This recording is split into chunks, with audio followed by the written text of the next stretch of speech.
साहित्य जगत में मुंशी प्रेमचंद्र का, हिंदी साहित्य जगत में उनका बहुत वो अच्छा है, और उन्होंने हिंदी साहित्य को बहुत ऊंची उड़ान दी है अपने पुरुषार्थों से। उपन्यासकार भी थे, कहानीकार भी थे, और उन्होंने जीवन की हर धारा को छुआ है। चाहे उनका वो कर्मयोग हो, उसमें सूरदास को कैसा बनाया है उनने, वही उसका नायक बन गया। चाहे वो नमक का दरोगा हो, चाहे उनके वो एक छोटा ईदगाह जैसी चीज़ हो, हर एकदम नया अप्रोच है उनका, और ऐसी चीज़ों को लिया है जो लोगों के हृदय को छू जाएं। ये उनकी बड़ी विशेषता थी। तो उनने अपने जीवन में कुछ उनके सूत्र थे। एक यो कहते हैं कि आदमी का सबसे बड़ा दुश्मन उसका गुरूर है, अहंकार है। आदमी अपने अहंकार से बड़ा बनना चाहते, यही सबसे बड़ा शत्रु है। युगरीश ने भी कहा कि सृजनशिल्पी अहंता के विषपान से बचें, ये विष है। यही बात मुंशी प्रेमचंद्र कह रहे हैं कि आदमी का सबसे बड़ा है, सब कुछ आपने किया और अहंकार आ गया तो विष पी लिया, सारी मेहनत आपकी बेकार हो जाएगी। बड़ी मेहनत से आपने बड़प्पन पाया था, बड़ी मेहनत से आपने काम किए थे, लेकिन अहंकार आ गया तो वही आपके पतन का कारण बन जाएंगे, लोगों की नफरत का कारण भी बन सकते हैं। दूसरा है कि विपत्ति से बढ़कर अनुभव सिखाने वाला कोई विद्यालय आज तक नहीं खुला। लोग कहते विपत्ति आई, लेकिन विपत्ति से अच्छा जो भी विपत्ति आते हैं, लेकिन वो आदमी को इससे अच्छा, क्योंकि आदमी जब कठिनाई से अपने पुरुषार्थ से निकलता है तो उसको जो सीख मिलती है वो ज़िंदगी भर नहीं भूलता। तो ऐसे उन्होंने कहा विपत्ति से बचना चाहते हो, विपत्ति आई क्यों?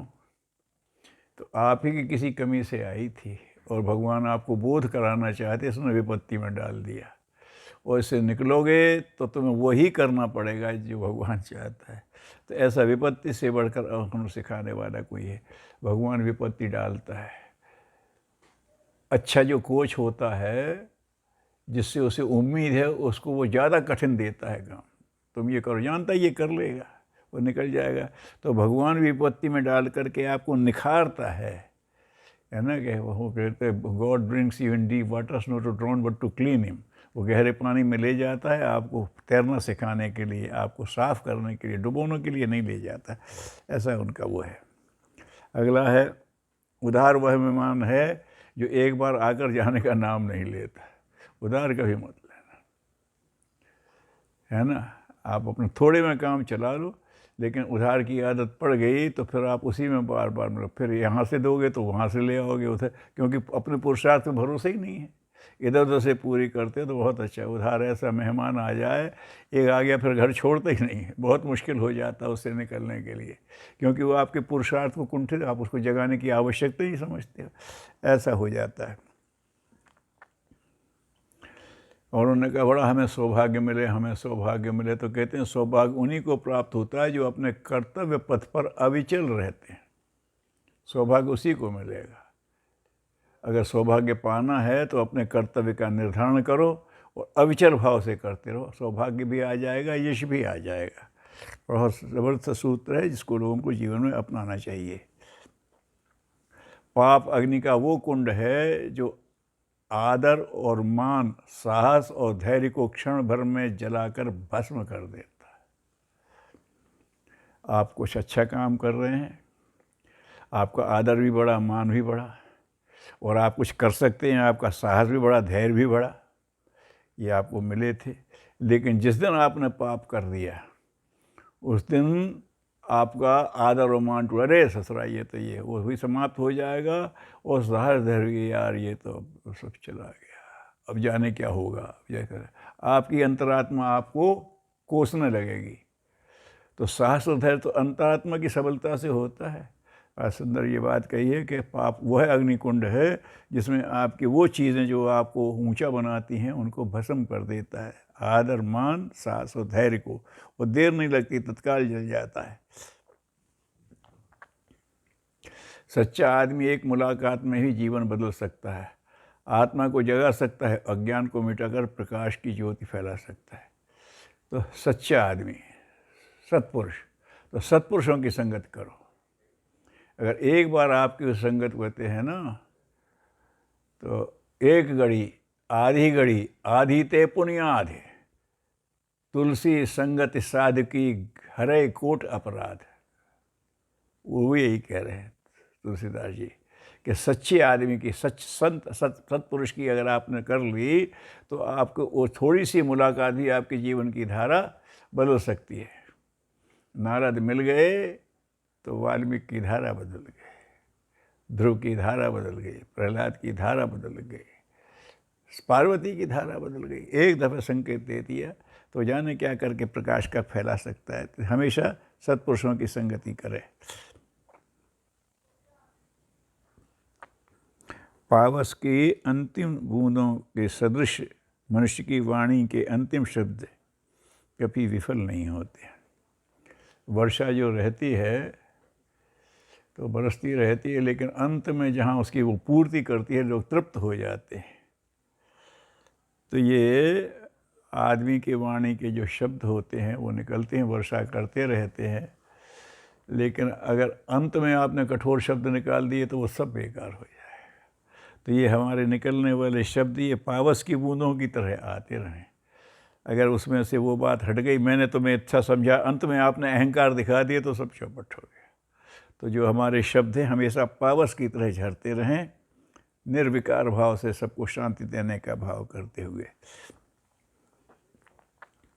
मेरे लिए वर्तमान ही सब कुछ है, भविष्य की चिंता हमें कायर बना देती है, भूत का भार हमारी कमर तोड़ देता है। हर महापुरुष ने इस बात को कहा। वर्तमान को संभालो, इसी से कुछ है। अरे भूत खराब था ऐसा, तो अब क्या करें, अब बदल जाएगा क्या, उससे बाहर निकल आओगे नहीं तो क्या है, देख लिया। अब तो ये देखो कि वर्तमान का हम कैसे ये प्रयोग करें कि भूत भी बैलेंस हो जाए और भविष्य भी अच्छा बन जाए। तो इसके लिए वर्तमान ही सब कुछ है। अगर इसको तुमने कर लिया तो फिर वो भूल जाते हैं तुम कितने खराब रहे। कोई बात नहीं, रत्नाकर कितना खराब रहा अब कोई मतलब नहीं, अब तो ये हो गया, भूत भूल गया आपका। अंगुलीमाल कैसा था पहले, अब कुछ नहीं, अब जैसा है वैसा है। और रावण कितने ऊंचे कुल का है, अब वो तो राक्षस है। उसी कुरुवंश में कंस पैदा हुआ, उसी में कृष्ण पैदा हुआ, उसी कुरुवंश में पांडव पैदा उसी हुए, यादव वंश और कुरुवंश। तो अब वो कैसा है, अब तो बस यही है ना। उसी यदुवंश में अब कंस है ये।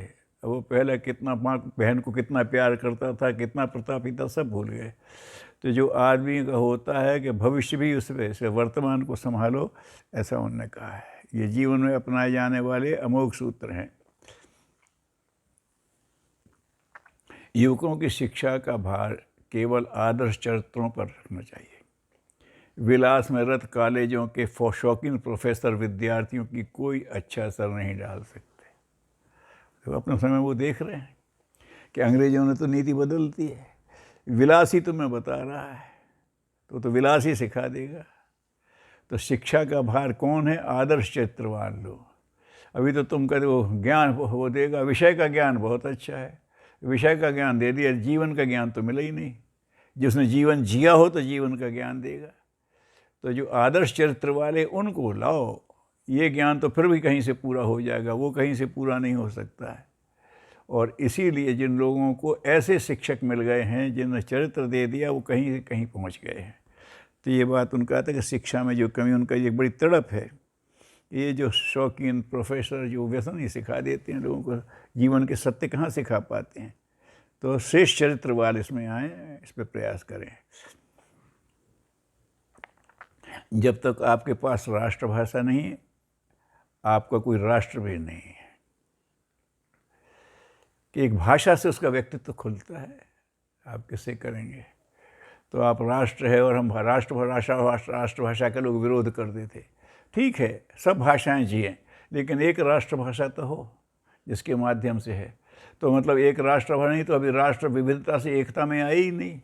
तो फिर अलग अलग प्रांत ही रहेंगे, अलग अलग राज्य ही रहेंगे, अलग अलग वर्ग ही रहेंगे।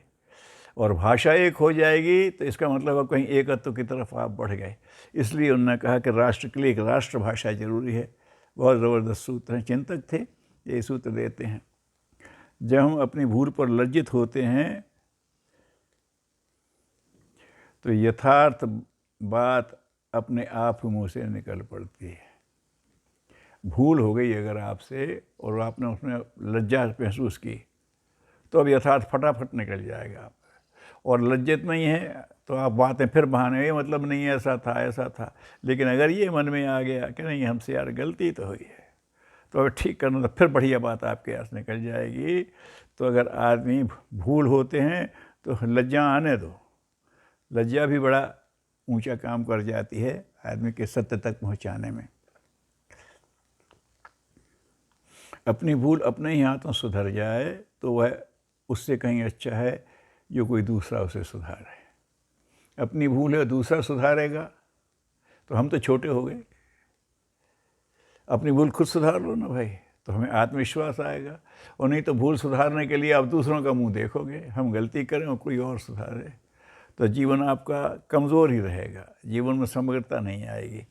तो दूसरे के सुधारें इसके पहले खुद सुधार लो, अपनी बात को स्वयं ही ठीक कर लो। हैं ऐसे में किसी ने एक अच्छा बनाया था कि ईश्वर को याद करो, तो उर्दू में नमाज कहते हैं। तो उन्होंने कहा नमाज पढ़ लो इसके पहले कि कोई आपके लिए नमाज पढ़े, भगवान इसका कल्याण हो जाए। अपना कल्याण खुद करो ना भाई। तो ऐसी बात उन्होंने कही है।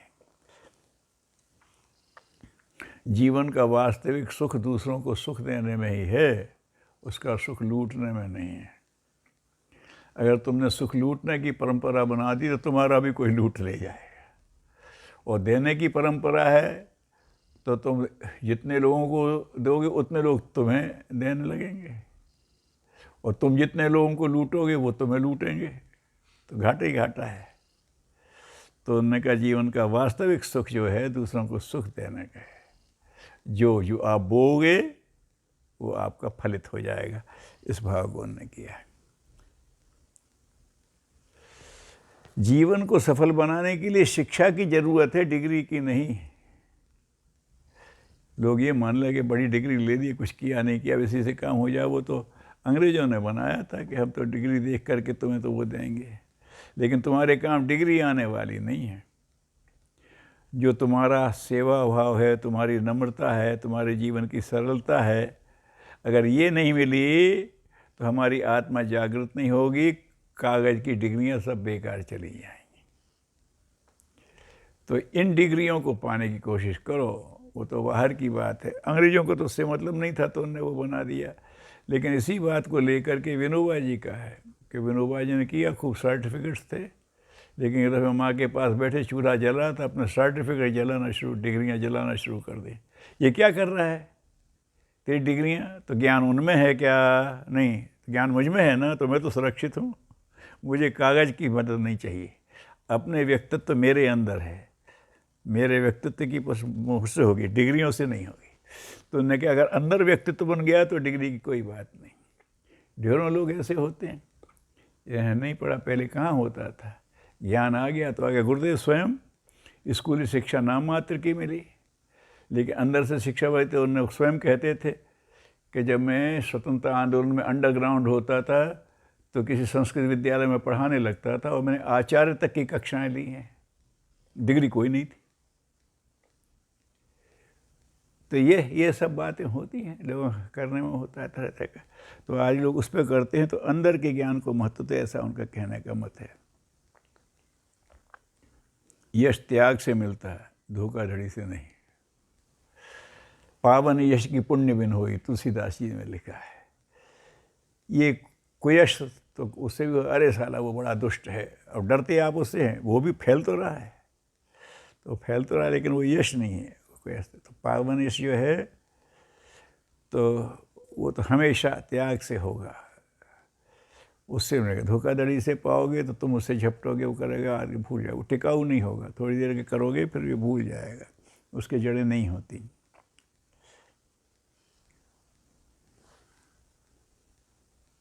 मन एक फुर्तीला शत्रु है,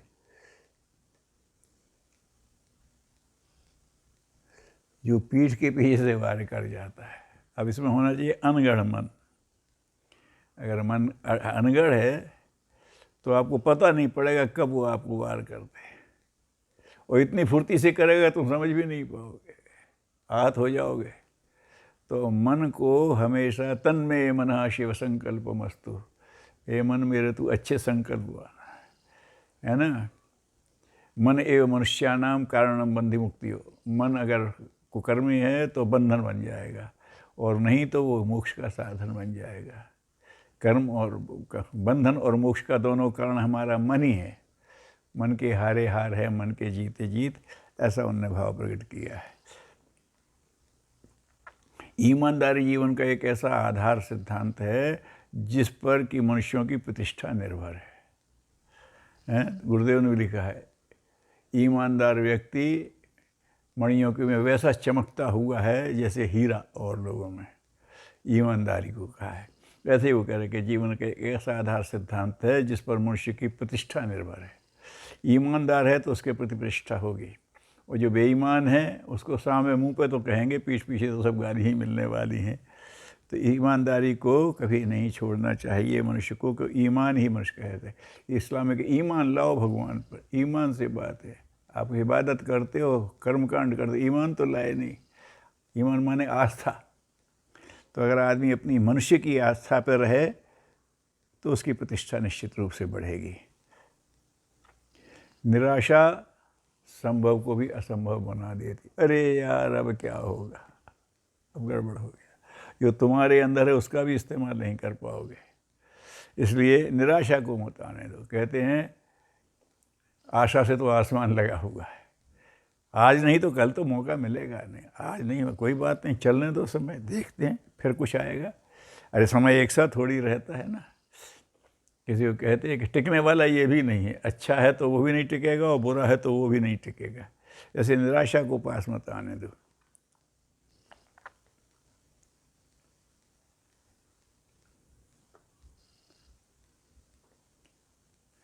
जन्म दिवस पर हार्दिक नमन। 21 जुलाई तो किसने लिख लिए हैं कि हमें उनके मुंशी प्रेमचंद्र के ज्ञान को महत्व दे करके उनके सिद्धांतों को नमन करना चाहिए। पहाड़ों की कंदरों में बैठकर तप कर लेना सहज है, किंतु परिवार में रहकर धीरज बनाए रखना सबके वश की बात नहीं। गुरुदेव कहते थे, बेटा वो अलग है, वहाँ बैठ करके अपने लिए कर रहा है तो कर लेगा, लेकिन जो जाते थे ऋषि वो भी परमार्थ के लिए जाते, सूक्ष्म का शोधन करते थे। तो उन्होंने कहा आप जा रहे हो, उन्होंने कहा बेटा तपोवन को घर में बना सकता हूँ, तुम घर को तपोवन बनाओ, तुम्हारा ये साधना है। यहाँ धैर्य रखते हुए सबको आगे बढ़ाओ। तो घर भी आश्रम है, एक आश्रम है, गृहस्थ एक आश्रम है। तो अगर आपने कर लिया तो जिस प्यार और सहकार से भरा हुआ परिवार धरती का स्वर्ग बन जाता है। तो ये रखने की बात नहीं, इसको रखना चाहिए। अगर आपने परिवार को ठीक बना लिया तो आप योगी बन गए, साधक बन गए।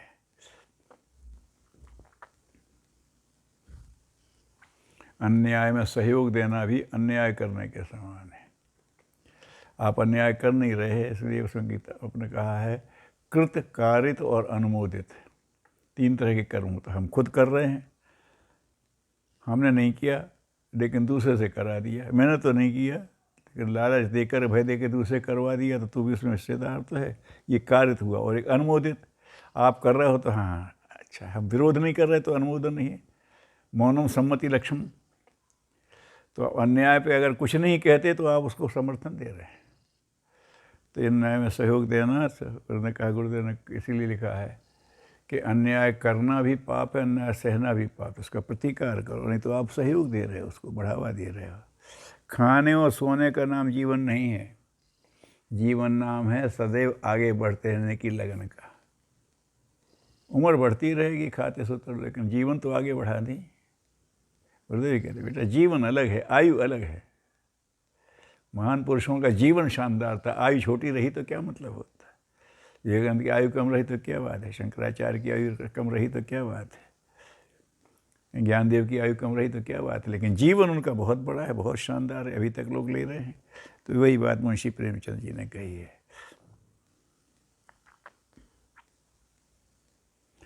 पुरुषों में थोड़ी पछता भी होती है, जिससे वह इरादा करने पर भी हटा नहीं पाता।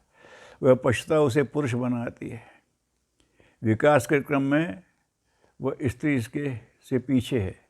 जिस दिन वह पूर्ण विकास के पहुँचेगा वह भी स्त्री हो जाएगा। वात्सल्य, स्नेह, कोमलता, दया, इन्हीं आधारों से सृष्टि की थमी हुई है और ये स्त्रियों के विशेष गुण हैं। पुरुष में थोड़ी सी पक्षता होती है, वो हटा नहीं पाता, अगर उसे हटा पाए तो उसमें नारीत्व के गुण आ जाएंगे। पशु है, दूसरे को अनाचार करके वो अरे हो गया हम समर्थ हमने कर दिया, लेकिन नारी समर्थ होते भी वो नहीं करती है, कुछ भी कर सकती है। तो ये जो गुरुदेव ने कहा नरी और नारी परस्पर पूरक है और नारी भावना क्षेत्र में वरिष्ठ है, वही बात इनने भी कही है। भाव क्षेत्र में नारी वरिष्ठ है और भाव क्षेत्र में अगर मनुष्य बन जाएगा तो वह अर्धनारी नटेश्वर हो जाएगा, अपने आप में मनुष्य को धारण कर लेगा।